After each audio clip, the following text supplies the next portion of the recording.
જય માતાજીની good morning guys. તો અત્યારે આપણે જઈએ છીએ નીચે। નીરજ આવી ગયો છે આપણને લેવા અને મમ્મી કીધું નીચે જાસ તો ગાયને રોટલી પણ દેતો જતો રોટલી। તો હું નીચે આવ્યો તો આ ટક્કી પણ દાદરા ઉતરી નીચે આવતરી ફટાફટ મારી જોડે। નીરજ તો લેવા આવ્યો તો અમે બે જતા તો હારે ભેગો થઈ ગયો કુનાલ ને આ જય બે જો અત્યારે અહીંયા ઘર પાસે દાટા।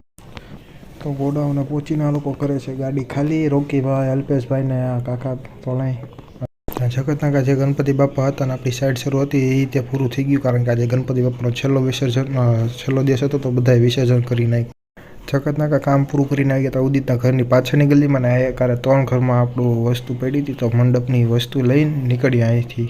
તો તમે મારા વિડીયોમાં હર ફેરી કારીગર જ કામ કરતા જશ ને આ ફેરી જોઈ લો શેઠ પણ કામ કરે છે। અને મારી તાકાત જોવો કે એક તચલી આંગળીથી ગાડી આખી પાછળ રિવર્સમાં હાલવા માંડી।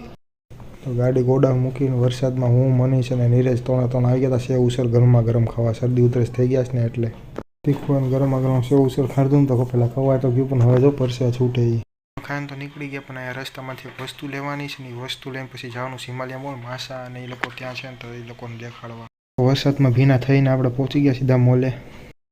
નીરજ મારા બેટાને ખબર છે કે ધાડ છે તો એલા મનીષને કે નાના કે ટ્રોલી મેં કે જોઈ આપણે જઈશ કે નથી જાતી। પહોંચીને ખબર પડી કે લિફ્ટ તો ચોટી ગઈ તો હવે જઈશ આપણે 4 માળ ચડીને। તો મળે કાલે નવા મિની બ્લોગ સાથે। જય માતાજી અને રાધે રાધે।